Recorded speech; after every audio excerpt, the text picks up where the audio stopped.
বিসমিল্লাহির রহমানির রহিম। আমরা আজকে মূলত আলোচনার জন্য নির্ধারণ করেছি ক্লাসরুম নিয়ন্ত্রণে শিক্ষকদের নেতৃত্ব, অর্থাৎ আপনি কিভাবে আপনার ক্লাসরুম ম্যানেজমেন্ট করবেন। এই জিনিসটা খুব গুরুত্বপূর্ণ, কারণ আমরা যখন একটা ক্লাস নেই তখন রুমটাকে ভালোভাবে ম্যানেজ করতে না পারার কারণে দেখা যায় যে আপনি হয়তো অনেক চমৎকার একটা ক্লাস নিতেন বা নিতে পারতেন, কিন্তু এটা মানে গোলমেলে হয়ে যায়। তো এজন্য আমরা আজকে এই বিষয়ে একটু আলোচনা করার চেষ্টা করব। শুধু আলোচনা নয়, আপনাদের যে নিজেরা যেভাবে নেন সেই বিষয়গুলো আমরা হয়তো আপনাদের কাছ থেকে একটু জানার চেষ্টা করলাম। আপনারাও এ ব্যাপারে উদাহরণ দেবেন ইনশাআল্লাহ। তো এক্ষেত্রে প্রথমে আমি কয়েকটা বিষয় একটু আপনাদেরকে বলে নিতে চাই। সেটা হলো যে ক্লাসরুম ম্যানেজমেন্টটা আসলে কি। ক্লাসরুম ম্যানেজমেন্টটাকে যদি আমরা বলি যে শিক্ষার্থীদের জন্য একটা নিরাপদ, নিয়ন্ত্রিত এবং ইতিবাচক একটা পরিবেশ তৈরি করা এবং বজায় রাখার পরিকল্পনা এবং কৌশল। শিক্ষার্থীদের জন্য একটা নিরাপদ, নিয়ন্ত্রিত এবং ইতিবাচক পরিবেশ বজায় রাখার পরিকল্পনা বা কৌশলকে আমরা বলতে পারি ক্লাসরুম ম্যানেজমেন্ট। আপনি দেখেন ক্লাসরুম ম্যানেজমেন্ট এটা কেন বেশি জরুরি। ক্লাসরুম ম্যানেজমেন্টের জরুরতটা কি আসলে? প্রথমত হলো শিক্ষার্থীদের মনোযোগ ধরে রাখা। আমরা অনেক সময় শিক্ষার্থীদের মনোযোগটা আসলে ধরে রাখতে পারি না। আপনারা হয়তো অনেক সময় দেখেন ক্লাস নিতে যাচ্ছেন, বাচ্চারা চিল্লাপাল্লা করতেছে, ওর মতো করে কাজ করছে, আপনি যা পড়াইছেন শেষ পর্যন্ত ওর মাথার ভিতর কিছুই যায়নি। তো এজন্য মনোযোগ ধরে রাখাটা একটা জরুরি, গুরুত্বপূর্ণ। এটা হলো ক্লাসরুম ম্যানেজমেন্টের উদ্দেশ্য। দ্বিতীয়ত হলো ক্লাসে একটা শৃঙ্খলা বজায় রাখা। ক্লাসে যদি আমাদের কোনো শৃঙ্খলাই না থাকে, যে যার মতো করে চিল্লা পাল্লা এই সেই ইত্যাদি করছে, তাহলে কিন্তু শুধুমাত্র যে আপনার ক্লাস নিতে সমস্যা হচ্ছে বিষয়টা এমন না, বরঞ্চ ওই ক্লাসের অন্যদেরও, যাদের আসলে বোঝার কথা ছিল, বুঝতে চেয়েছিল, শিখতে চেয়েছিল, তাদেরও সমস্যা।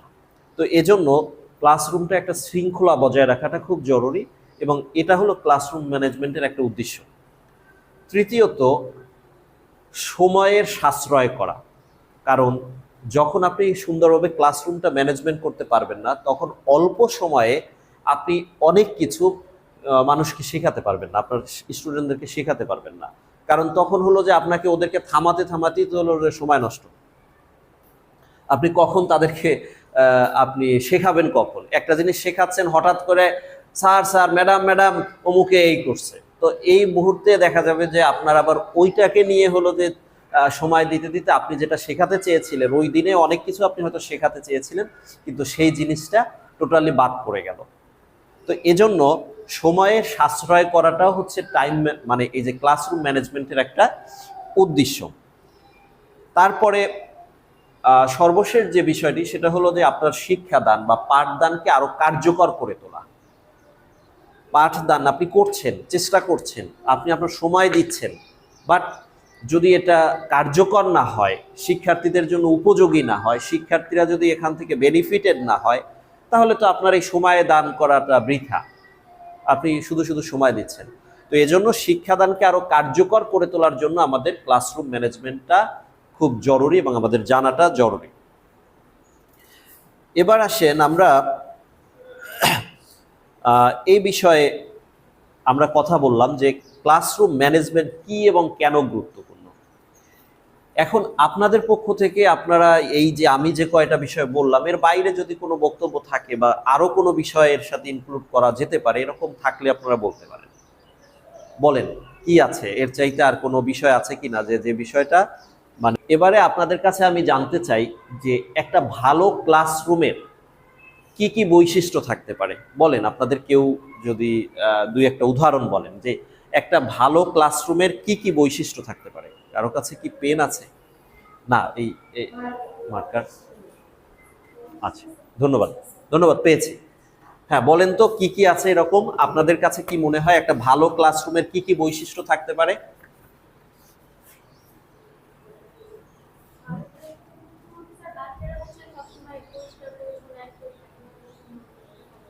আচ্ছা, বাচ্চারা পরিচ্ছন্ন থাকবে, বাচ্চারা পরিচ্ছন্ন থাকবে, এটা একটা।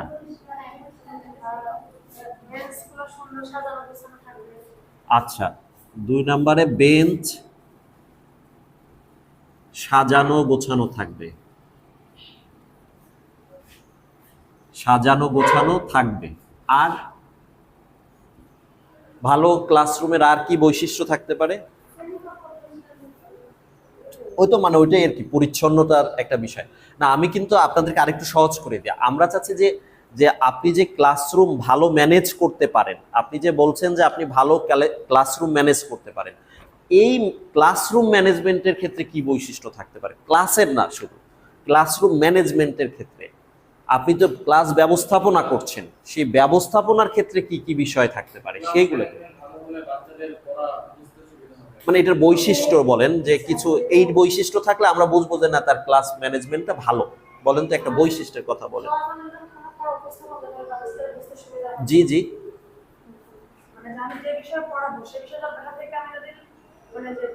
মানে আপনার যদি আর কি এই বিষয়টা আগে ক্লিয়ার ধারণা থাকে।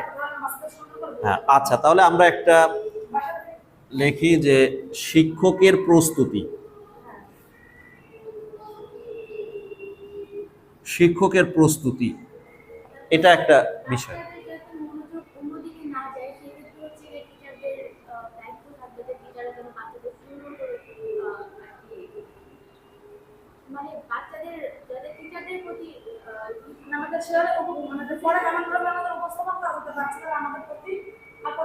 আচ্ছা, আকর্ষণীয়ভাবে উপস্থাপন করা, আকর্ষণীয়ভাবে, আকর্ষণীয় উপস্থাপনা, এটা একটা হতে পারে। এরপরে আর কি আছে এরকম বলেন তো? আর কি থাকতে পারে? একটা ভালো ক্লাসরুম ম্যানেজমেন্টের আর কি বৈশিষ্ট্য থাকতে পারে যে ক্লাসরুমের ম্যানেজমেন্টটা ভালো, ভালো ক্লাসরুম ম্যানেজ করতে পারে একজন টিচার? এটা কোন বৈশিষ্ট্য থাকলে আমরা আর বলতে পারি? আচ্ছা, ওইটাই আর কি, সুন্দর উপস্থাপনার কথাই আমরা বললাম, যে আকর্ষণীয় উপস্থাপনার ভিতরে ওটাকে নিয়ে নিলাম।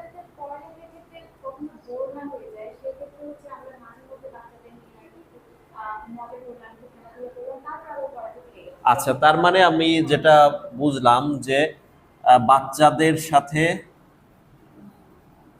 বাচ্চাদের সাথে মজা করা আর কি, এটা একটা ধরে নিলাম আর কি। আচ্ছা, আচ্ছা, সহজে বুঝতে পারবেন, বাচ্চারা সহজে বুঝতে পারবে। আচ্ছা, ঠিক আছে, আমরা বেশ কিছু এখানে পেলাম, এগুলো ঠিক আছে। এর সাথে আমি কয়েকটা জিনিস আপনাদের সাথে যোগ করতে চাই। নাম্বার 1, প্রথমত আপনার ক্লাসরুমের একটা স্পষ্ট নিয়ম কানুন থাকা উচিত, যেটা বাচ্চারা জানবে যে আপনার ক্লাসে কি করা যাবে, কি করা যাবে না, আপনাকে মানে কোন ক্ষেত্রে কি করতে হবে, এই ব্যাপারে একটা নিয়ম কানুন। ধরেন কথার কথা, যে আপনার ক্লাসে যদি আপনার সাথে একটা বাচ্চা কথা বলতে হয়, আপনি পড়াচ্ছেন, এখন এর মাঝে কি সে কথা বলবে না কি করবে, এটা কিন্তু আগে আপনার নির্ধারণ করা। যে এক জায়গায় সে বুঝতে পারলো না, এখন কি সে তাৎক্ষণিকভাবে বলবে নাকি পরে আপনাকে বলবে, এটা আপনার একটা নিয়ম থাকবে। যে সে বুঝতে না পারলে সেটা কি তাৎক্ষণিকভাবে বলবে। আচ্ছা, তাৎক্ষণিকভাবে যদি বলে তাহলে সে কি করবে? সে কি আগে হাত তুলবে নাকি বলা শুরু করবে? তো এইরকম কিছু নিয়ম কানুন আপনাকে আগে সেট করে দিতে হবে, যে আপনার ক্লাসের নিয়ম কানুন কি। ধরেন একজন আপনার ক্লাস থেকে হলো যে ক্লাসে হলো যে তার হয়তো ওয়াশরুমে যেতে হবে, তার পানি খেতে যেতে হবে।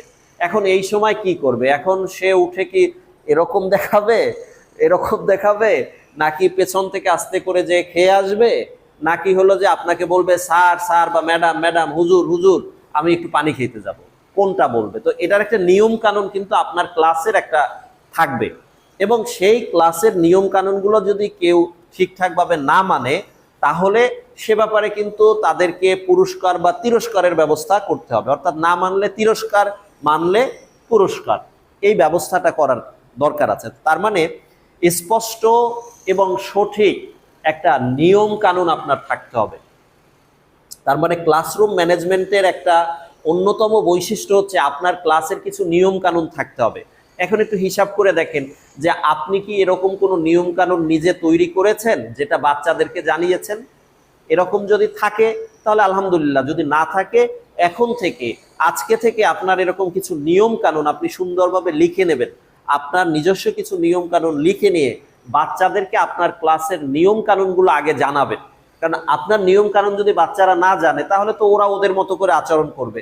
আপনি চাচ্ছেন একরকম, ওরা জানছে না সঠিক মানে কি করতে হবে সেটা জানছে না, তাহলে তো ওরা সঠিক আচরণ করবে না, তখন কিন্তু ক্লাসরুমে বিশৃঙ্খলা তৈরি হবে। তো এজন্য আমাদেরকে কি করতে হবে, স্পষ্ট এবং ন্যায্য কিছু নিয়ম কানুন তৈরি করতে হবে এবং সেই নিয়ম কানুনটা বাচ্চাদেরকে সুন্দরভাবে বলে দিতে হবে। ক্লিয়ার বিষয়টা? নাম্বার 2, সেটা হলো প্রত্যাশিত আচরণ কি হবে। আপনার ক্লাসে আপনি কেমন আচরণ প্রত্যাশা করেন বাচ্চাদের কাছে, এই জিনিসটা আপনাকে আগে ক্লিয়ার করতে হবে। এখন আপনি বলছেন না যে তুমি এইরকম আচরণ করলে আমার কাছে ভালো লাগবে, কিন্তু আপনি চাচ্ছেন যে ওই রকম আচরণ। এখন দেখেন, আপনার বা আমার মন তো আর বাচ্চারা বোঝে না, বোঝে আমার মনে কি আছে। তাহলে আপনি তার কাছে কেমন আচরণ চান সেই জিনিসটা তাকে আগে বুঝিয়ে দিতে হবে। আমরা অনেক সময় এই কাজ করি না, কিন্তু আমরা ওদের কাছে প্রত্যাশা করি যে অনেক ভালো আচরণ করবে, কিন্তু আমরা কি ওকে বলতে পারি না যে আচ্ছা দেখো তুমি নিয়মিত এই পড়াশোনাগুলো করে আসবা, তারপরে হলো যে তোমার খাতাগুলো সবার আগে হলো যে এখানে জমা করে রাখবা, আমি আসার আগেই খাতাগুলো জমা করে রাখবা। এগুলো হলো প্রত্যাশিত আচরণ। আমি আসার পরে এরপরে একজন একজন করে খাতা বের করবা, এটা হবে না। এটা আগেই কি করবা, নিজে আগেই খাতাগুলো আমার সামনে এনে রেখে দেবা। এটা হলো আমার প্রত্যাশিত আচরণ। আমি চাই যে আমি যখন তোমাদেরকে পড়াবো বা আমি যখন তোমাদের ক্লাসে থাকবো তখন পারস্পরিক কোনো কথাবার্তা তোমরা বলবে না, এটা হলো আমার প্রত্যাশিত আচরণ। নিজেরা কানাকানি করবে না, ফিসফিস করবে না, টোটাল যত কথা বলা লাগে আমার সাথে বলবে, এটা আমি প্রত্যাশা করি তোমাদের কাছে। তার মানে এরকম আরো অনেক বিষয় থাকতে পারে, আমি জাস্ট 2-1টা উদাহরণ হিসেবে বললাম। তো তার মানে এই বিষয়গুলো যখন আপনি বাচ্চাদেরকে আগে জানিয়ে দেবেন যে ওর প্রত্যাশিত আচরণটা কেমন, তখন কি হবে, তখন আপনি তার কাছে ওইটা প্রত্যাশা করতে পারেন যে না, ও এখন থেকে মনে হয় এরকম করবে। এখন যদি সে প্রত্যাশা না মানে প্রত্যাশা অনুযায়ী আচরণ না করে, তাহলে কেন করছে না সেই বিষয়টা আপনাকে জেনে বুঝে তাকে আর কি আপনি প্রত্যাশা অনুযায়ী আচরণ করানোর দিকে অগ্রসর করবেন। তাহলে দ্বিতীয় বিষয়টা বোঝা গেল। তৃতীয় যে বিষয়টা সেটা হলো ইতিবাচক সম্পর্ক। একটা স্টুডেন্টের সাথে যদি আপনার সম্পর্কটা খুব স্বাভাবিক না হয়, ইতিবাচক না হয়, সব সময় যদি আপনাকে ভয় পায় অথবা আপনার ব্যাপারে হলো যে তার একটা ধারণা যে দূর স্যার বা ম্যাডাম বা হুজুর উনি তো অল টাইম আমারে হলো যে ইসের উপরে রাখবে, মানে প্যারার উপরে রাখবে, এই ধরনের যদি চিন্তা একটা বাচ্চার মাথার ভিতরে আপনার ব্যাপারে ঢুকে যায়, তাহলে ও আপনার কাছ থেকে সঠিকভাবে সঠিক শিক্ষা গ্রহণও করতে পারবেন এবং ও ক্লাসরুমেও খুব স্বাভাবিক থাকবে না। কারণ কি, ওর মাথার ভিতরে আছে যে তোরে আমি পড়লেও তো আমারে হলো যে বকা দেবে আনে, না পড়লেও বকা দেবে আনে, আমি যদি পারি তাও আমারে ভালো বলবে না, না পারলেও তো হলো যে এমনি বকা আছি। তো এই ধরনের বিষয়গুলো আপনার সম্পর্কে যখন নেতিবাচক একটা তৈরি হবে, তখন হলো যে ও আপনার সাথে আর ভালো আচরণ করতে পারবে না এবং তখন ক্লাসরুমে আপনি তাকে ভালো পাবেন না। এই জন্য দেখবেন যে যেই বাচ্চাটা সবচেয়ে বেশি দুষ্টমি করে, আমরা কি করি, আমরা ওরে সবসময় শাস্তির উপরে রাখি। এই বলি তো, এই তুই দাঁড়াই থাকবি, তুই কোনো কথা বলবি না, তোর কথা বলার অধিকার নাই। হ্যাঁ, অনেক সময় এরকমই করি যে তুই তো সারাক্ষণই হলো দুষ্টমি করিস, তুইও যা দাঁড়াই থাক, চুপচাপ, তোর কথা আমি শুনবো না। মানে আপনি যখন এভাবে করে বা একটা বাচ্চাকে ট্রিট করছেন, তার সাথে ব্যবহার করছেন, তখন আপনি কি তার কাছে ভালো ব্যবহার আশা করতে পারেন? কখনোই না।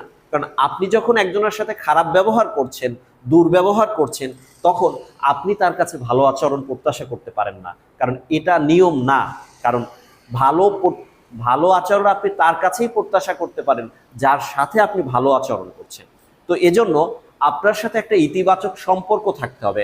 আপনাকে যেন বাচ্চাটা খোলামেলা কথা বলতে পারে, আমি পড়া পারি না সে কথাটাও যেন আপনাকে সুন্দরভাবে বলতে পারে, আমি শিখতে পারি না, আপনি স্যার যেটা বলেছেন বা ম্যাডাম যেটা বলেছেন, হুজুর যেটা বলেছেন, আমি আসলে এই জিনিসটা সঠিকভাবে বুঝতে পারি নাই, এই কথা বলার মতো যেন পরিবেশ থাকে আপনার আর ওর ভিতরে, সেই বিষয়টা কিন্তু আপনাকে দেখতে হবে। যদি এইটা না থাকে, এই ধরনের ইতিবাচক সম্পর্ক আপনার সাথে না থাকে, তাহলে কোনোভাবেই আপনার ক্লাসে ওকে আপনি মনোযোগী করতে পারবেন না। ও ক্লাসে সঠিকভাবে আচরণ করবে না। আমি আপনাদেরকে এর আগেও কথা বলেছি এই বিষয়ে, যে ব্রেইনের বিষয়ে আমরা এর আগের গত ক্লাসে কথা বলেছিলাম। দেখেন, আমাদের ব্রেইনের যে কাজগুলো যেভাবে হয়, ফাংশন যেভাবে হয়, যদি আমার এখানে কথা বলতে গিয়ে আমার মানসিকভাবে আমি কোনো চাপে থাকি, তখন স্বাভাবিকভাবে আমি সঠিকভাবে এবং হলো যে আমি স্পষ্টভাবে আপনাকে কোনো জিনিস বোঝাতে পারবো না। বুঝতে পেরেছেন?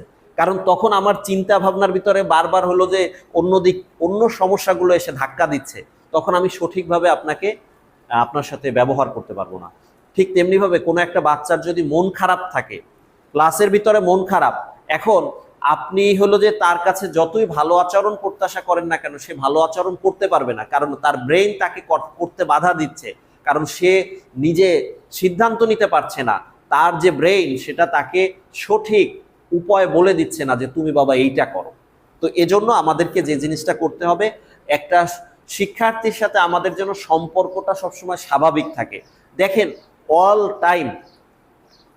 টাইম আপনি শাস্তির উপরে রাখবেন না, কারণ শাস্তি মানেই কিন্তু তাকে আপনি একেবারে জায়গায় নিয়ে আসতে পারলেন, বিষয়টা এমন না। বরঞ্চ আপনাকে যে জিনিসটা করতে হবে, শাস্তির পরিবর্তে তাকে, আমাদের চিন্তাটা হলো তাকে সংশোধন করানো। আমাদের উদ্দেশ্য থাকবে কি, বাচ্চাকে সংশোধন করানো, শাস্তি দেওয়া উদ্দেশ্য থাকবে না। তার মানে আমি সংশোধনের জন্য প্রথমে অল্প, তারপরে একটু বেশি, তারপরে একটু বেশি চেষ্টা করতে হবে।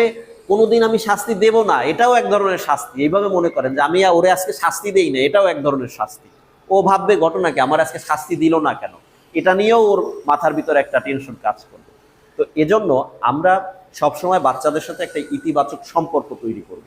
বাচ্চাদের, ও আসলে খেয়ে আসছে কিনা, ও সঠিকভাবে হলো ওর এখন ক্ষুধা লাগছে কিনা। দেখবেন অনেক বাচ্চা আছে বাসা থেকে খেয়ে আসে না, এখন খেয়ে না আসলে ওর ব্রেন কিন্তু সঠিকভাবে কাজ করবে না, তখন ও করে কি, ও লাফালাফি করবে, ও একজন আরেকজনের সাথে খোঁচাখুচি করবে। তো এই জায়গাগুলোতে আমাদেরকে কিন্তু খেয়াল রাখতে হবে। তার মানে ও খেলো কিনা, কেন খেলো না, ওর বাসার সবাই ভালো আছে কিনা, ওর আব্বু আম্মু ভালো আছে কিনা, ও সুস্থ আছে কিনা, এই যে বিষয়গুলো প্রত্যেকটা বাচ্চার ব্যাপারে আমাদের যেন এই ধরনের একটা সহানুভূতিশীল সম্পর্ক থাকে, এটা কিন্তু নিশ্চিত করা দরকার। আমরা কি এটা নিশ্চিত করি সব সময়? এটা করতে হবে। এবং আমাদের প্রত্যেকটা বাচ্চার সাথে আমাদের একটা সহজ মানে সহমর্মিতামূলক সম্পর্ক তৈরি করতে হবে। সে সমস্যায় থাকলে আমরাও একটু তাকে এইটা দেওয়া যে না আসলে তুমি তো সমস্যা আছো, সমস্যা নাই, ইনশাল্লাহ এটা কেটে যাবে। তুমি ভালোভাবে পড়াশোনা করো, তুমি চেষ্টা করো ভালো করার। এই বিষয়গুলো কিন্তু আমাদেরকে খেয়াল করতে হবে। এরপরে হলো যে ক্লাসরুমে আর একটা বিষয়, ভালো ম্যানেজমেন্টের বৈশিষ্ট্য হলো ছাত্রছাত্রীদের অংশগ্রহণ বাড়ানো। কিরকম অংশগ্রহণ বাড়ানো? সবসময় আপনিই বলতে থাকবেন এটা না, যাতে শিক্ষার্থীরা বেশি বেশি বলতে পারে। শিক্ষার্থীদেরকে বেশি বেশি বলার সুযোগ করে দেবেন, তাদেরকে প্রশ্ন করবেন, তাদেরকে বলার সুযোগ করে দেবেন, তাদেরকে ডিসকাস করার সুযোগ করে দেবেন। এটা যত বেশি শিক্ষার্থীদেরকে আপনি অংশগ্রহণ করাতে পারবেন ক্লাসরুমের কর্মকাণ্ডের ভিতরে, তত ওইটা ভালো ক্লাসরুম ম্যানেজমেন্ট হয়েছে আপনি এটা মনে করতে পারবেন। আর যত ধরেন এই যে আমি এখন আপনাদের সাথে খালি কথা বলতেছি, এটা কিন্তু ভালো ক্লাসরুমের বৈশিষ্ট্য না। কিন্তু আমার যেহেতু সময় কম, আমি এই জন্য আমার কথাগুলো বলে দিয়ে যাচ্ছি। তারপরেও আপনাদেরকে আমি কিন্তু জিজ্ঞেস করেছি, কিছু জিনিস আপনাদের কাছ থেকে আমি নেয়ার চেষ্টা করেছি, এরপরে আমি আমার জায়গা থেকে কথা বলছি। এরপরে দেখেন, তাহলে এখানে যারা অংশগ্রহণকারী তাদের কাছ থেকে হলো যে জানতে হবে, তাদেরকে বেশি বেশি করে কাজ দিতে হবে। এখন একটা শিক্ষার্থী যদি ধরেন আপনার ক্লাসে নিয়মিত লিখতে থাকে, আপনি যে বিষয়টা বললেন ওইটা হলো যে সে আবার বলে, তাকে দিয়ে বলান, তাহলে কি হবে, একটা বাচ্চা স্বাভাবিকভাবেই হলো যে দেখবেন যে ও কাজের মধ্যে থাকলে ও দুষ্টমি করার সময় পাবে, বলেন পাবে না? কাজের মধ্যে থাকলে দুষ্টমি করার সময় পাবে না, কিন্তু আপনি যখন কথা বলতে থাকবেন তখন তো ওর কোনো কাজ থাকে না, শুধু শোনার কাজ থাকে। কিছুক্ষণ পরে সে হলো যে তার মনোযোগ হারাই ফেলে, সে হলো যে দুষ্টমি করা শুরু করে। আর যখন আপনি কাজের ভিতরে রাখছেন তখন কিন্তু সে কাজে থাকছে। এক্ষেত্রে আপনাদেরকে আর একটা বিষয় আমি একটু বলবো,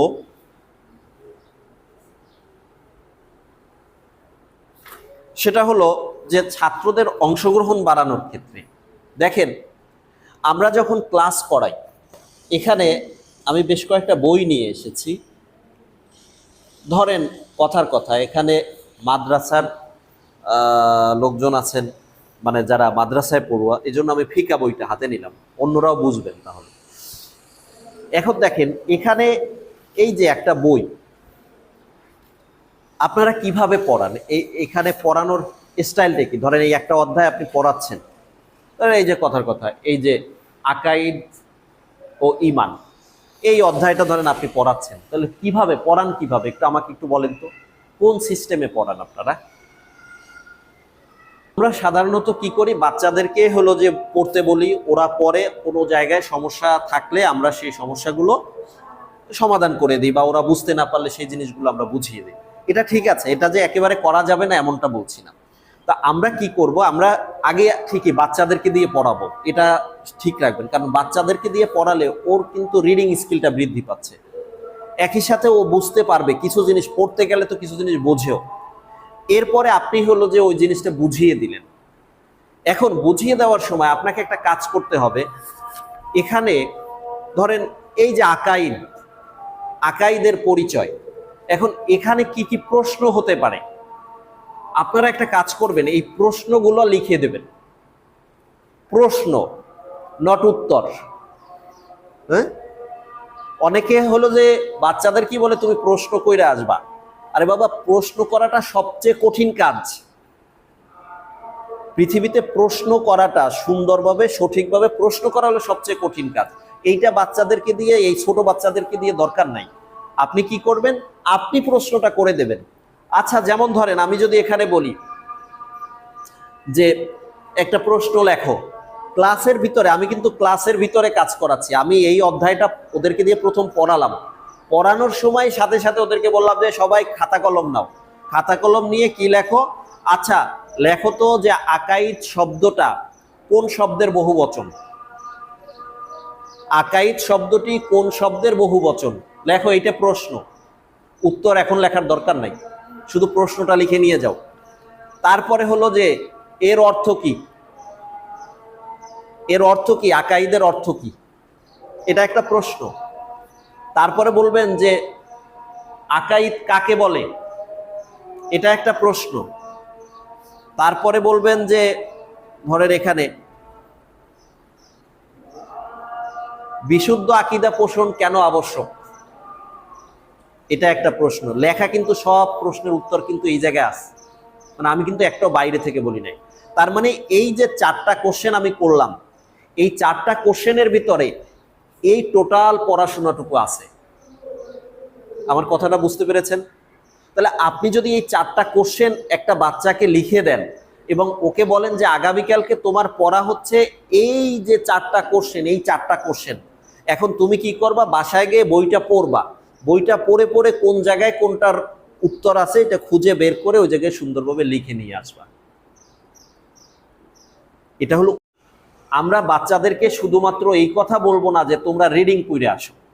রিডিং পড়ে আসলে ও বুঝবে না যে আসলে কি ওর পড়া দরকার ছিল, ও একবার পড়ছে কিন্তু ও কিছুই পারে না।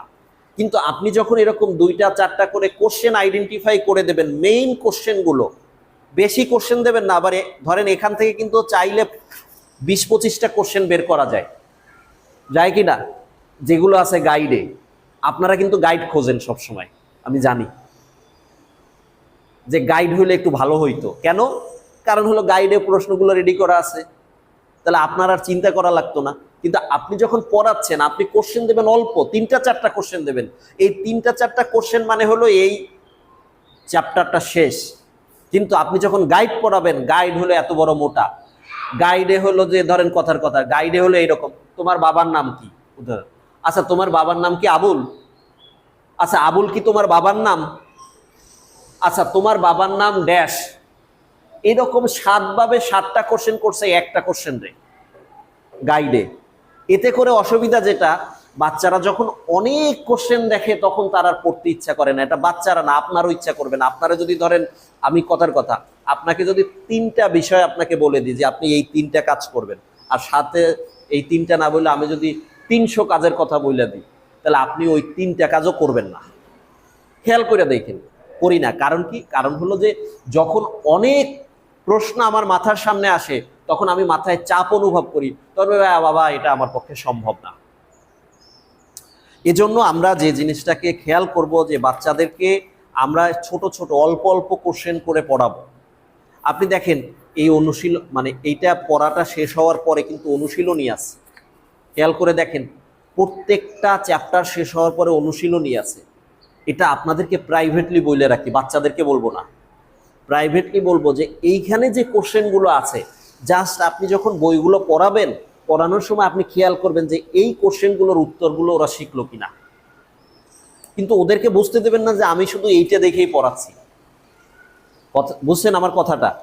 আপনি যখন এই জিনিসটা পড়াই ফেললেন এবং আপনি কোশ্চেন করবেন কোত্থেকে, আপনি এই অনুশীলনে দিয়েই শুধু কোশ্চেন করবেন। ওদেরকে বলার দরকার নাই যে এই অনুশীলনে দিয়ে তোমাদের কোশ্চেন হবে। প্রশ্ন দেয়া আছে না? সবই দেয়া আছে। তাহলে আপনি শুধু এই জায়গা থেকে ইয়া করবেন, দেখেন আপনার ঝামেলাও কমে গেছে এবং বাচ্চারাও হলো যে এই যে অল্প করে যে শিখলো, এই শেখাটা তার ভিতরে হলো যে একেবারে গাঢ়ভাবে সে শিখতে পারবে। কারণ কি দেখেন, এই যে আকাইদ, আকাইদ শুধুমাত্র ক্লাস 2-তে পড়ায় না, আকাইদ শুধুমাত্র ক্লাস 3-তে পড়ায় না, আকাইদ 2-তে পড়ায়, 3-তে পড়ায়, 4-এ পড়ায়, 5-এ পড়ায়, 6-এ পড়ায়, 7-এ পড়ায়, 8-এ পড়ায়, 9-এ পড়ায়। এই আকাইদ থেকে সব ক্লাসে আছে এবং যেহেতু এই একই জিনিস বারবার করে আসবে, ও যত উপরের ক্লাসে উঠবে ও তত বেশি শিখবে। এবছর যে জিনিসটা শিখে গেছে পরের বছর এর চাইতে আর একটু বেশি শিখবে। তো সুতরাং আপনার এত টেনশন করার কিছু নাই যে আরে আল্লাহ এই জিনিসটুকু আবার বাদ থেকে গেল কিনা, এটা টেনশন করার কিছুই নাই। আপনি জাস্ট ওখান থেকে মৌলিক জিনিসটুকু তাকে শিখিয়ে দেন, তাহলে বাচ্চাদেরকে এভাবে করে আপনি কিন্তু ক্লাসে এঙ্গেজ করতে পারেন। কারণ ওই কিন্তু কাজগুলো করলো, আমি পড়াচ্ছি, পড়ানোর মাঝে বলে ঠিক আছে খাতা নাও তোমরা লেখো, এই কোশ্চেনগুলো লেখো, কোশ্চেন শুধু প্রশ্ন লেখো, উত্তর তুমি বাসায় খুঁজবা। দেখেন তখন কিন্তু আপনি ওর ভিতরে নিয়ে আসলেন, এর মাঝে বুঝিয়ে দিলেন আবার হলো যে এটা কাকে বলে ওইটা কাকে বলে। আলটিমেটলি অধিকাংশ বাচ্চা কিন্তু শিখে যাবে। আমার কথাটা ক্লিয়ার? তাহলে এভাবে যদি আমরা করি তাহলে ছাত্রদের অংশগ্রহণ বাড়বে আমাদের ক্লাস ম্যানেজমেন্টের ক্ষেত্রে। তারপরে হলো আচরণগত প্রতিক্রিয়ার ধরন নির্ধারণ। কি এই বিষয়টা কি? ধরেন বাচ্চারা কোন টাইপের আচরণ করবে, আপনি কি আচরণ করবেন, আপনার আচরণে ওরা কি বুঝবে, এই জিনিসটা আপনাকে ওখানে বুঝতে হবে আর কি। মানে আচরণগত অবস্থাটা কেমন থাকে বাচ্চারা, আপনি যখন ক্লাসে পড়ান তখন কি বাচ্চারা কেমন আচরণ করে, খুব বেশি উগ্র নাকি হলো যে সুন্দরভাবে শোনে, নাকি হলো আপনার ক্লাসে অংশগ্রহণ করে, এই বিষয়গুলোতে আপনারা কি করবেন, আপনারা একটু খেয়াল করবেন। এটা যদি ভালো হয় যে না আপনার কথাগুলো সুন্দরভাবে সে শুনছে, আপনার পড়াশোনাগুলো সে ভালোভাবে নিচ্ছে, তাহলে আপনি মনে করবেন যে আপনার ক্লাস ঠিক আছে, বাচ্চারা ভালোভাবেই আপনার কাছে করছে। তাহলে এই 4টা হলো ভালো ক্লাসরুম বা কার্যকর ক্লাসরুম ম্যানেজমেন্টের বৈশিষ্ট্য। এই কয়টা, একটা হলো ন্যায্য নিয়ম তৈরি করা, প্রত্যাশিত আচরণ কি সেটা আগেই ব্যাখ্যা করে দেওয়া, তারপরে হলো বাচ্চাদের সাথে একটা ইতিবাচক সম্পর্ক তৈরি করা, তারপরে হলো ছাত্রদের অংশগ্রহণ বাড়ানো, শিক্ষার্থীদের অংশগ্রহণ বাড়ানো। ক্লাসে অংশগ্রহণ করবে কিভাবে? অংশগ্রহণ বাড়ানো মানে অনেক স্টুডেন্ট না, কিন্তু আবারও বলছি অংশগ্রহণ বাড়ানো যারা আছে তারা আপনার সাথে অংশগ্রহণ করছে, আপনার সাথে কথা বলছে। আচ্ছা, তাহলে আমরা এখন এই যে বিষয়গুলোর উদাহরণ দিয়ে তো আমরা ব্যাখ্যা করলাম, এরপরে আসেন নিয়ম তৈরি ও বাস্তবায়ন কৌশল। আমরা প্রথমে বলেছি না যে ন্যায্য নিয়ম তৈরি, এখন এটা ন্যায্য নিয়মটা আপনি কিভাবে তৈরি করবেন, এটার বাস্তবায়ন কৌশলটা কেমন হতে পারে, এ ব্যাপারে আমরা একটা কিছু আলোচনা করি বা কিছু বিষয় আপনাদেরকে বলি। ক্লাসের শুরুতেই আপনি ধরেন বছরের শুরুতে যখন ক্লাস নেন, প্রথম যে ক্লাসটা নেন, প্রথম ক্লাসই তাদের সাথে বাচ্চাদের সাথে আলাপ করবেন যৌথভাবে যে আচ্ছা এইটা যদি হয় তাহলে কি হবে, তোমরা যদি এইটা করো তাহলে আমরা কি শাস্তি হবে তোমাদের, তোমরাই বলো, আমি শাস্তি দেব না, তোমরাই বলো এইটা করলে কি হবে, ওইটা করলে কি হবে, এইটা যদি কেউ ভালো করে তাহলে সে কি পুরস্কার পাবে। এই ধরনের ওদের সাথে আলাপ করে কিছু নিয়ম কানুন আপনি তৈরি করবেন ক্লাসের শুরুর দিকে। তারপরে হলো যে এটা একটা সুন্দরভাবে লিখে ফেলবেন, কাগজে লিখে ফেলবেন, ক্লাস অনুযায়ী কাগজে লিখবেন।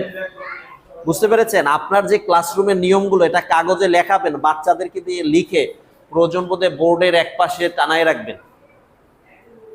আমার কথাটা ক্লিয়ার? তাহলে ক্লাসরুমে কি করতে পারবে কি করতে পারবে না এটা যাতে ওরা দেখতে পায় সব সময়, সুন্দরভাবেই তৈরি করে ওই জিনিসটাকে আপনি টানিয়ে রাখতে পারেন। অথবা প্রত্যেক বাচ্চার এইটা হলো যে ওদেরকে দিয়ে একদিন হলো যে শুধু এইটাই লেখাইতে পারেন ওদের ডায়েরির পেছনের পেজে, অথবা ওই যে সাদা পেজ থাকে যে জায়গায়, ওই জায়গায় ওরা লিখে ফেলবে যে এই হলো ক্লাসরুমের নিয়ম। তাহলে নিয়মগুলো আপনাকে লিখে দিতে হবে। নিয়মগুলো কি এখন এটা আপনি তৈরি করবেন, আপনার ক্লাসের জন্য আপনি তৈরি করবেন কি কি নিয়ম লাগবে। আমি তো নিয়মের কিছু উদাহরণ দিয়েছি, বুঝতে তো পেরেছেন যে নিয়মগুলো কি, উদাহরণ কিন্তু আমি আগে দিয়েছি। তার আলোকে আপনি হলো যে এইগুলো ছেদ করবেন। তারপরে কি করবেন, নিয়মগুলো দৃশ্যমান স্থানে টানাবেন, মানে যেটা বাচ্চারা দেখতে পায়। এই জন্য বলেছি যে এই জিনিসটাকে হয়তো আপনি বোর্ডের এক কোনায় টানাই দিতে পারেন, অথবা বোর্ডে না হলে যে দেখেন এই জায়গায় একটু ফাঁকা জায়গা আছে এই জায়গায় টানাই দিতে পারেন, অথবা ওদের হলো যে ডায়েরিতে এটাই করতে পারেন, অথবা ডায়েরি দরকার নাই। দেখেন আপনার যেহেতু ক্লাস, আপনার ক্লাসের নিয়ম এই জায়গায় লেখাইতে পারেন। ও তো বইটা সবসময় ওর কাছে থাকবে, মাঝে মধ্যে তো উল্টাবে না, যখন মাঝে মধ্যে উল্টাবে তখন কিন্তু এই জায়গাতে ও দেখবে, এই জায়গায় দেখবে। তার মানে ক্লাসরুমের নিয়মগুলো হলো এই জায়গায় লেখা আছে, ও একবার হলো এটা পড়বে। যখন এই জিনিসটা ও পড়বে তখন কি হবে, তখন হলো যে ওর মাথার ভিতরে এই জিনিসটা কাজ করবে, পরবর্তীতে ক্লাসে ও ওই অনুযায়ী আচরণ করার চেষ্টা করবে। কারণ একটা জিনিস বারবার দেখতে দেখতে যতবার সে দেখবে, দেখতে দেখতে তার ভিতরে হলো যে ওই বিষয়ে একটা মানে মানার মতো একটা আগ্রহ তৈরি হবে। এই জন্য আমরা বারবার, ঠিক আছে সমস্যা, বারবার হলো এই জিনিসটা দেখাইতে হবে, ওদের নজরে যাতে আসে সেই বিষয়টা। তার মানে আপনি প্রথমে নিয়ম নির্ধারণ করে দেবেন, সেই জিনিসগুলো চাইলে ওদের বইয়ের এই পেজে আর এই পেজে লেখাই দেবেন। আপনার ক্লাসের নিয়মগুলো কি কি আছে আপনি নিজে প্রথমে লিখে বা ওদেরকে কাউকে দিয়ে লিখে সুন্দরভাবে ওটা প্রত্যেকের বইয়ে লেখা থাকবে এখানে ক্লাসরুমের নিয়ম। দেখেন এটা যদি করা থাকে, ও ওইটা যতবার উল্টাবে ততবার ওর চোখে পড়বে এবং হলো আপনার ক্লাসে অন্তত সেই অনুযায়ী ও আচরণ করার চেষ্টা করবে। তারপরে কি করবেন, নিয়ম যদি ভঙ্গ করে তাহলে এই যে শৃঙ্খলা ভঙ্গের জন্য কি শাস্তি হবে। শাস্তি দেখেন, শাস্তি মানে মারধর না, আমি আবারও বলছি শাস্তি মানে মারধর না। শাস্তি মানে এটাও হইতে পারে যে ও 5 বার হইলো যে এই জিনিসটা পড়বে, ও 10 বার হলো যে এই একটা লেখা 10 বার ও লিখবে, এটাও শাস্তি। দেখেন আমরা ইতিবাচকভাবে শাস্তি কেন ব্যবহার করতে পারি না। ধরেন আমি কথার কথা, দেখো তুমি লা ইলাহা ইল্লাল্লাহু মুহাম্মাদুর রাসূলুল্লাহ এইটা তুমি 10 বার লেখা সুন্দরভাবে 10 বার লেখা আমাকে দেখাবা, এখন দেখো তুমি এই কাজটা করছো এই জন্য এটা সুন্দরভাবে 10 বার লেখেন, তাহলে ওর হাতের লেখাটাও ভালো হইলো, একটা ভালো কাজ করলো। দেখেন লা ইলাহা ইল্লাল্লাহু মুহাম্মাদুর রাসূলুল্লাহ এইটা লেখো কাগজে, 10 বার লিখে দাও, 20 বার লিখে দাও, ওর অনুযায়ী মানে ওর দোষ অনুযায়ী হলো যে কতটুকু শাস্তি দেবেন এটা একটু। আবার এমন শাস্তি দিয়েন না ভাই যে যেটা আসলে ওর পক্ষে বাস্তবায়ন করা সম্ভব না। শাস্তি দিতে হবে এতটুকু যেটা ওর সামর্থ্যের ভিতরে আছে, ওইটুক শাস্তি দেবেন, তাহলে ও কিন্তু ওইটুক করবে। এখন আপনি যদি বলেন যে তুমি 2000 বার এই জায়গায় হলো যে লা ইলাহা ইল্লাল্লাহ মুহাম্মাদুর রাসূলুল্লাহ, তখন কিন্তু ওইটা মানতে চাইবে না। তার চাইতে যদি আপনি বলেন যে তুমি 5 বার লেখো, তাহলে সে 5 বার লিখে দেবে। কিন্তু সে যে এই কাজটা করছে তার ব্রেইনে একটা সিগন্যাল যাবে যে ভাই তুমি এই কাজটা করার কারণে, এই অপরাধটা করার কারণে কিন্তু তোমাকে হলো যে এই শাস্তিটা দেওয়া হয়েছে। আচ্ছা তুমি এই কাজ করেছো, তুমি ক্লাসের এই কাজটা করেছো, এবারে সামনে চলে আসো, সামনে চলে এসে তুমি সবাইকে উদ্দেশ্য করে বলো যে আমি আর এই কাজটা কখনো করব না, এটাও একটা শাস্তি। কিন্তু সেই জিনিসটা না কইরা আমরা কি করে, আমরা আগেই হলো বেতের প্রয়োগ করি, মানে বেত আছে আমাদের কাছে, বেতের প্রয়োগ আছে, হাত আছে, হাত দিয়ে মারি। তো এই কাজগুলো আমরা করব না, আমরা কি করব, আমরা শাস্তিগুলো এইরকম করব। আমি যখন হলো যে ইন্টারমিডিয়েট শেষ করে বিশ্ববিদ্যালয়ে ভর্তি হব, তখন একটা আবাসিক কোচিংয়ে ছিলাম। সেই কোচিংয়ে আমাদেরকে বিভিন্ন পড়াশোনার ক্ষেত্রে শাস্তির বিধান ছিল। কেউ যদি ঘুমাইতো তাহলে কেউ, ধরেন একটা নির্দিষ্ট টাইম ছিল ওর বাইরে ঘুমান যাবে না, এখন কেউ ঘুমাইছে, এখন ওইখানে যারা কর্মকর্তারা ছিলেন তারা দেখতেন, দেখে তাহলে এবার হলো তার শাস্তি, আজকে রাতে হলো যে তুমি হলো যে 20 পৃষ্ঠা ফ্রি হ্যান্ড ইংলিশ রাইটিং করবা, ওইটা আমাকে জমা দিয়ে তারপরে ঘুমাবা। 20 পৃষ্ঠা ফ্রি হ্যান্ড রাইটিং, মানে আপনাকে কিছু বলে দিচ্ছে না যে এইটাই লিখতে হবে, তুমি নিজের মতো করে লেখো, 20 পৃষ্ঠায় কিছু একটা লেখো। এতে কি হচ্ছে, এতে সে যে ইংরেজিতে লিখতেছে তার যোগ্যতা বাড়তেছে না, দক্ষতা বাড়তেছে না? তাহলে শাস্তিটাও এক ধরনের কি তার দক্ষতা বৃদ্ধির একটা কৌশল হলো। তা আমরা কি করি, শাস্তি মানেই হলে এমন পিটানো, ওর মন টন এমন ভাবে খারাপ হয়ে যাওয়া, শেষ পর্যন্ত মানে ও আর আমি কি পড়াচ্ছি ও ওইটা নিতেই চায় না। আমার কথাটা বুঝছেন তো আপনারা? তো এই জন্য শাস্তি জিনিসগুলো মানেই কিন্তু হইলো যে ওকে অপমান করতে হবে, ওকে করতে হবে, বিষয়টা এমন না। এই ধরনের ইতিবাচক ক্রিয়েটিভ কে কি শাস্তি দিতে পারেন সেই বিষয়টা হলো যে আপনাদের কাছে আমরা এরপরে জানতে চাইবো ইনশাআল্লাহ, যে আপনি কি কি ক্রিয়েটিভ শাস্তি দিচ্ছেন। বুঝতে পেরেছেন? শাস্তি হবে ক্রিয়েটিভ, শাস্তি হবে ক্রিয়েটিভ। কোনো ধরনের হলো যে তাকে গায়ে হাত দিয়ে মাইরা ধরে হলো যে তার আবেগকে মানে ডিসমিস করে দিয়ে আমরা কোনো কাজ করব না। আমরা বরঞ্চ কি করব, তাকে এই আবেগটাকে কাজে লাগাই, ও যে জায়গায় সমস্যা আছে সেইটা ওর দিয়ে করাবো আমি বেশি করে। কারণ ওর হাতের লেখা খারাপ, তো তুমি সুন্দরভাবে এই জায়গায় আমার 1 পৃষ্ঠা হাতের লেখা লিখে দাও, এইটাই হলো তোমার শাস্তি। বুঝতে পেরেছেন? তাহলে আমরা বললাম যে যদি ক্লাসরুমের নিয়ম কানুন, প্রথমে আমরা কি করব, আগে ক্লাসরুমের নিয়ম কানুন তৈরি করে দেব। তৈরি করে দিয়ে ওইটা হলো যে এই যে বই অথবা ডায়েরির এই যে সাদা পৃষ্ঠা আছে সেই জায়গায় তারা লিখে ফেলবে, এবং এটা বারবার যে ওই পৃষ্ঠার আপনার ওই বইটা উল্টাইলে তার চোখে পড়বে।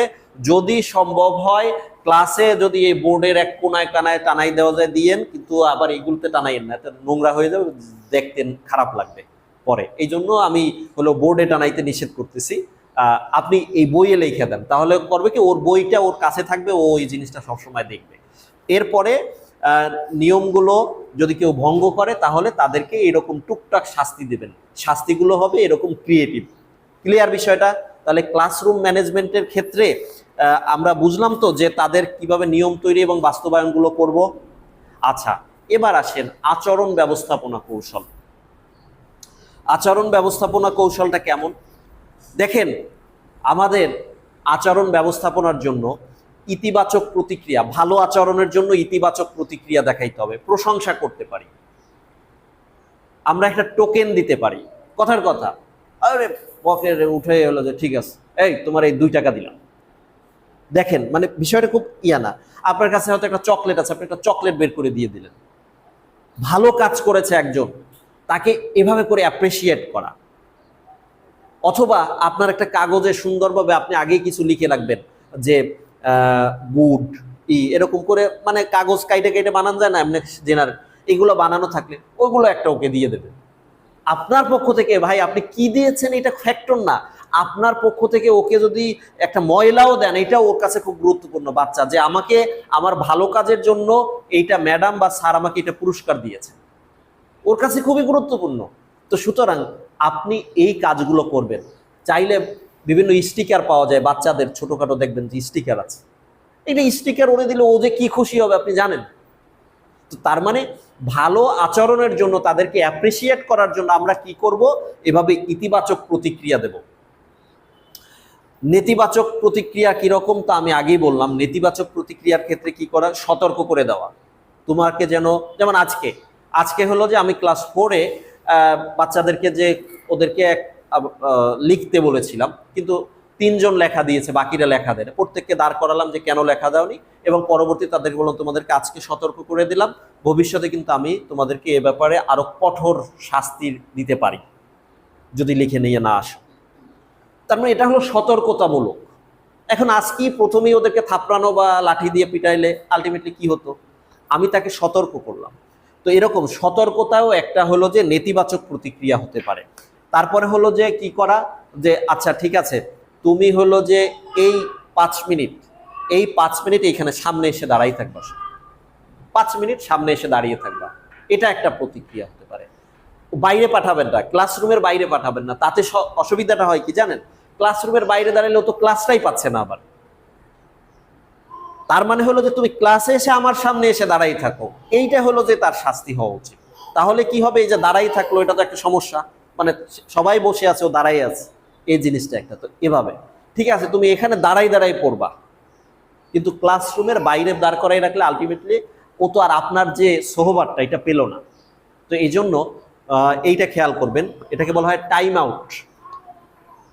তারপরে হলো যে এরপরেও যদি দেখি যে কাজ না হয়, সে তার আচরণের ক্ষেত্রে ভারসাম্যপূর্ণ হচ্ছে না, তাহলে সেক্ষেত্রে অভিভাবকদেরকে জানানো।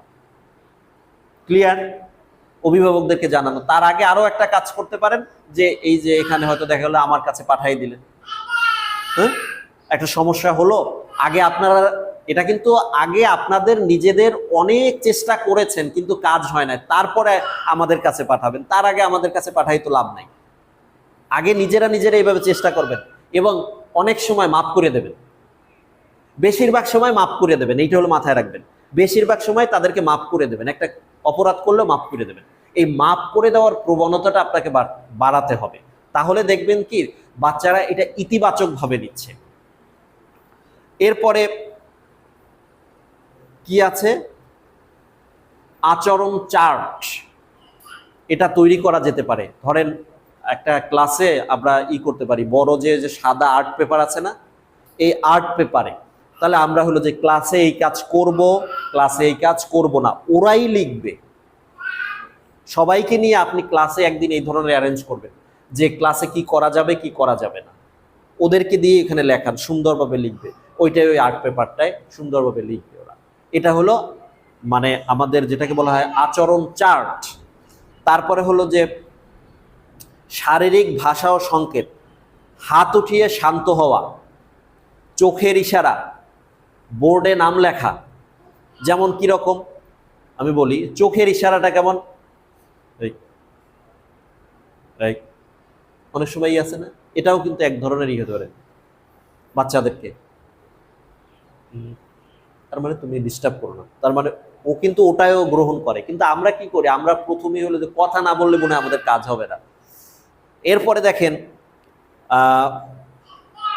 তারপরে কি আছে, হাত উঠিয়ে শান্ত হওয়া। হাত উঠিয়ে শান্ত হওয়া এটা এক ধরনের খেলার মতো।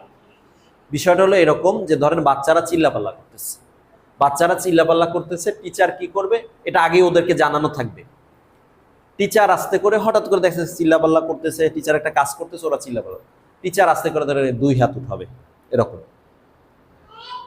কিছু বলবে না, টিচার আস্তে 2 হাত উঠাবে। নিয়ম থাকবে যে টিচার 2 হাত উঠানোর সাথে সাথে যে দেখবে সেই 2 হাত উঠে চুপ থাকবে। নিয়মটা হলো এরকম।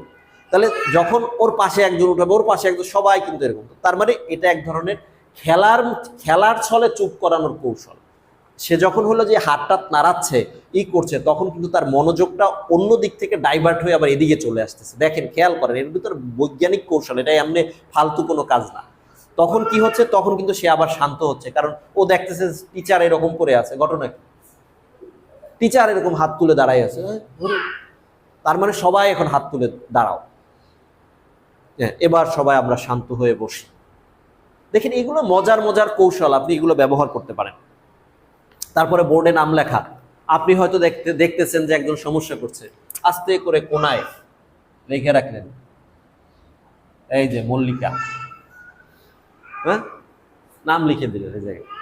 ওরা দেখলো, ঘটনা কি, এই জায়গায় ওনার নাম লিখে, কিছু বলা, সুন্দরভাবেই আপনার সাথে তখন আচরণ করার চেষ্টা করবে। হ্যাঁ, আপনার ক্লাসে কিন্তু তখন তারা শান্তভাবে বসার চেষ্টা করবে। এরপরে হলো যে আমরা একটু আলোচনা করব মনোযোগ ধরে রাখার কৌশলটা কি। বাচ্চারা ডিস্টার্ব করার একটা বড় কারণ হচ্ছে ওদের মনোযোগ না থাকা, ওদের মনোযোগ ধরে রাখতে না পারা। ক্লাসে আমরা মনোযোগ, দেখেন ওকে একজনে রাখেন, বাকিরা হলো যে আমার দিকে মনোযোগ দিতে হবে, এটা একটা সমস্যা। কারণ কি, দেখেন ধরেন ও আছে ওর মতো করে, এখন এই মুহূর্তে আমি কথা বলছি, এখন ওকে নিয়ে আদর করারও কোনো দরকার নাই, করারও দরকার নাই। ওকে যার কাছে আছে একজনের কাছে থাকবে। এখন হলো আপনাকে এই দিকে তাকাইতে হবে, কারণ না হয় হলো যে এই ডিস্টার্বটা হলো, বাচ্চারা থাকবে, তারা কথা বলবে, ডিস্টার্ব করবে, এটা নিয়ে আমার কোনো মাথা ব্যথা না। আমার তো ওর দিকে মনোযোগ যাচ্ছে না, আপনার কেন মনোযোগ যাচ্ছে? বিষয়টা এরকম, বাচ্চারা ডিস্টার্ব করবে বা ওরা কথাবার্তা বলতে থাকবে, এটা নিয়ে আমরা কোনো করবো না। কিন্তু আপনার টার্গেট থাকতে হবে আপনি যেই মুহূর্তে যেই কাজে আছেন সেই কাজে, এটা নিয়ে আর বাইরে আর কোনো হবে না। আপনার পাশেই যা হয়ে যায় হয়ে যাবে, কিন্তু আপনি যেই মুহূর্তে যেই কাজে আছেন সেই কাজের দিকে মনোযোগটা আপনাকে দিতে হবে।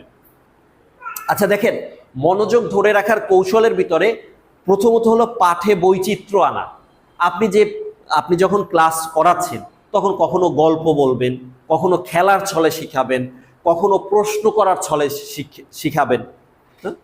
ধরেন আমি জিজ্ঞেস করলাম যে আচ্ছা, পড়াশোনায় মনোযোগ ধরে রাখার জন্য কি করা যেতে পারে, আপনি একটু বলেন তো। এখন ধরেন আপনি বলতেছেন, আবার দেখেন আপনাকে আমি প্রশ্নটা করছি, আমি কিন্তু কথা বলছি, এর মাঝে আপনাকে এই প্রশ্নটা করছি, তার মানে হলো আপনি এখন চিন্তা করতেছেন যে কিভাবে পড়াশোনায় মনোযোগ ধরে, তার মানে আপনাকে আমি এঙ্গেজ করে নিলাম। তো এভাবে করে আমি যখন দুইটা প্রশ্ন করি তখন অন্যরাও চিন্তা করে যে আচ্ছা আমার এবার কোনো প্রশ্ন জিজ্ঞেস করবে কিনা, তখন সে মনোযোগ হয়ে যায়। আবার মনে হয় সে মনে করতেছে যে মনে হয় আমি অন্যমনস্ক থাকার কারণে মনে হয় আমার প্রশ্নটা করছে, তাহলে পাশের আরেকজন কি করে, সে আবার মনোযোগ নিয়ে আসে।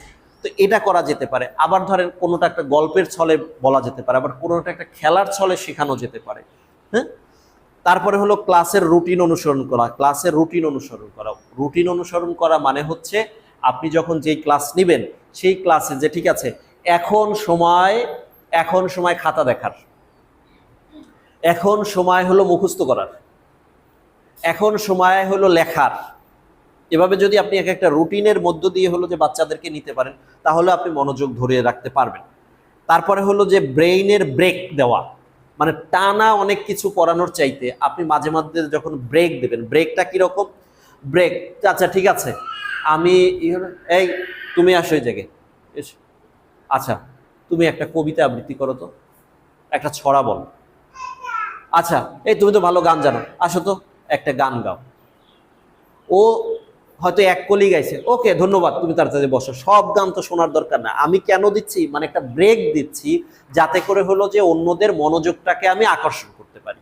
মূল কাজটা হচ্ছে এই জায়গায়, মূল কাজ এইটা না যে ওরে দিয়ে গান গাওয়ানো, মূল কাজ হচ্ছে ব্রেক দেওয়া। তো সেজন্য এই ধরনের। আবার হলো যে আমরা এর আগে আপনাদেরকে যে বিষয়গুলো শিখিয়েছিলাম, আলোচনা করেছিলাম, শরীর চর্চা। শরীর চর্চা কিরকম, যে ঠিক আছে সবাই উঠে দাঁড়াও, দাঁড়ায় কি করো, এই যে হাত ঘষি, আসো হাত ঘষি, হাত ঘষি, হাত ঘষি, জোরে শব্দ করে হাত, কার কার হাত কত লাল করা যায়, দেখো দেখো দেখো দেখো, এই দেখো দেখি কার হাত, মানে এই ঠিক আছে বসো সবাই, গেল, ঘটনা শেষ। মানে ও যে এই কাজগুলো করছে তার মধ্য দিয়েই হলো যে কি করছে, সে আবার হলো আপনার পড়াশোনায় মনোযোগী হয়ে আসছে। আচ্ছা ঠিক আছে এবার বসো, আচ্ছা আমরা সবাই হলো যে এরকম উপরের দিকে হাত তুলি, আমার কথা খেয়াল করবা এবং হলো যে আমি যা বলবো তার আলোকে কাজ করবা, ওরকম ওপেন ক্লোজ, ওপেন ক্লোজ, মানে এই যে open close, open close, close. এই যে দেখেন ওরা বাচ্চারা একটু করো, ওরা ওপেন করে ফেলবে, তখন একটু হাসাহাসি হবে। হ্যাঁ, তো এই যে এরপর ঠিক আছে এবার বসো। তো এই ধরনের কাজ যখন আপনি ক্লাসের ভিতরে কয়েক সেকেন্ডের জন্য করবেন তখন কিন্তু ওর ব্রেইনটা একটা ব্রেক পাবে। তখন আবার যখন আপনি পড়াশোনায় মনোযোগী, ইয়েস এবার আসো আমরা আবার পড়াশোনায় মনোযোগী হই, তখন দেখা যাবে যে কি হবে, যে ওর ব্রেইনটা আবার গ্রহণ করতে পারবে। কিন্তু টানা যখন আপনি 30 মিনিট বা 45 মিনিট একই কথা বলে যাবেন তখন কিন্তু তার ব্রেইন একটা সময় হলো যে অমনোযোগী হতে বাধ্য। তো এই জন্য আমাদের এই বিষয়টাকে একটু চিন্তা করে আমাদের কি করতে হবে, ব্রেইন ব্রেকের ব্যবহার করতে হবে। এই ধরনের কিছু গান হতে পারে, শরীর চর্চা হতে পারে, আবৃত্তি হতে পারে, মানে তাদেরকে নিয়ে নানান ধরনের এই ধরনের কৌশলমূলক কর্মকাণ্ড করা। ক্লিয়ার বিষয়টা? আচ্ছা, তারপরে হলো যে ছোট ছোট দায়িত্ব দেওয়া, ছোট ছোট দায়িত্ব দেওয়া। যেমন কি আপনি ক্লাসে, আচ্ছা এই খাতাগুলো তুমি একটু বিলি করে দাও তো সবাইকে, আচ্ছা এই তুমি আসো সবার খাতাগুলো আমাকে একটু নিয়ে এসে দাও। ছোট ছোট দায়িত্ব না দেখেন? আচ্ছা ঠিক আছে, এই সবাই বইগুলো আমার কাছে জমা দাও, একটা লিখতে দেবেন, ধরেন কথার কথা, বইগুলো সব আমার কাছে জমা দাও, এই তুমি যাও সবার বইগুলো নিয়ে আসো, নিয়ে এসো। এই যে ছোট ছোট কাজগুলো করা, এই কাজগুলো করতে দেওয়ার মাধ্যমে কি করা যায়, বাচ্চাদেরকে বা ক্লাসরুমে বাচ্চাদের মনোযোগটাকে ধরে রাখা যায়। ঠিক আছে, এরপরে আসেন আমরা কয়েকটা সমস্যার কথা বলি এবং সেগুলোর সমাধান কি হবে আপনারা এটা বলেন। আপনারা তো যেহেতু পড়াচ্ছেন বাচ্চাদেরকে, আমি একটু আপনাদের কাছে শুনি। আচ্ছা, শিক্ষার্থী কথা শোনে না, এটা একটা সমস্যা, তাহলে সেক্ষেত্রে কি করা যেতে পারে বলেন, আপনারাই বলেন।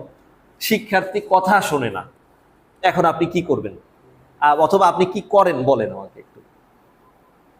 হ্যাঁ, ঠিক আছে, এক্ষেত্রে একটা বিষয় হলো যে যখন আমরা এই ধরনের পরিস্থিতিতে পড়বো, যে ধরেন আপনি স্পেসিফিক কোনো একজনকে, তাহলে ও কথা শুনতেছে না, তখন এটা খেয়াল করবেন সব সময় হলো যে একেবারে তার চোখে চোখ রেখে কথা বলবেন, চোখে চোখ রেখে কথা বলবেন, নাম ধরে তাকে ডেকে কথা বলবেন। এটা খুবই একটা ইফেক্টিভ কাজ, খেয়াল করে দেখেন। মানে একদম চোখে চোখে চোখ রেখে হলো যে তাকে যখন কাজটা করতে বলা হয় বা করতে বলা হয়, তখন সে মানুষের ব্রেনটা হলো এরকম, সে চাইলেও তখন অ্যাভয়েড করতে খুব বেশি একটা পারে না। আর এমনি ওভারঅল যখন আপনি বলবেন এই তোমরা থামো না কেন, এই কি হয়েছে তোমাদের, তোমার কাজ হবে না, এই অমুক তোমার সমস্যা কি, একটু চুপ কর। তখন দেখবেন যে 2 মিনিটের জন্য হইলো, 5 মিনিটের জন্য হইলো, নাম ধরে চোখে চোখ রেখে কথা বলা, এটা খেয়াল করবেন। এটা একটা টেকনিক।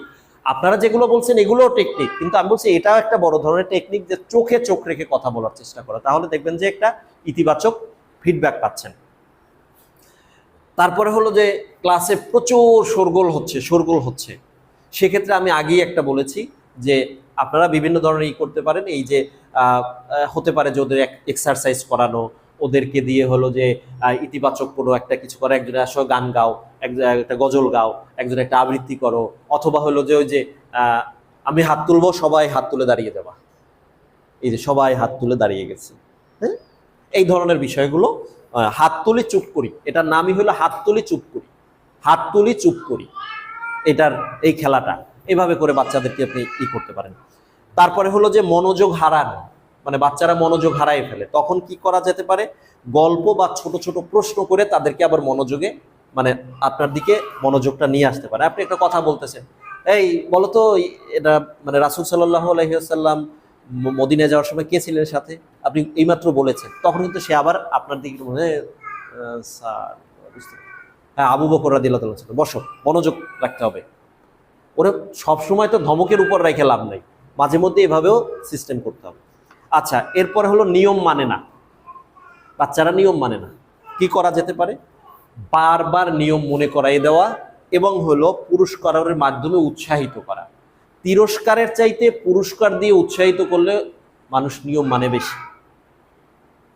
শাস্তি দেওয়ার চাইতে আপনি যখন নিয়ম মানার জন্য পুরস্কৃত করেন, তখন মানুষের আগ্রহটা বাড়ে বেশি। কারণ কি, মানুষের ব্রেইন আপনার হলো যে নেতিবাচক সবসময় নেতিবাচক। আপনি যখন কাউকে জোর করে কোনো কিছু মানাইতে চান, তখন সে তার ব্রেইন বিদ্রোহ করে, কেন আমি এটা মানতে পারবো, কেন এটা করব।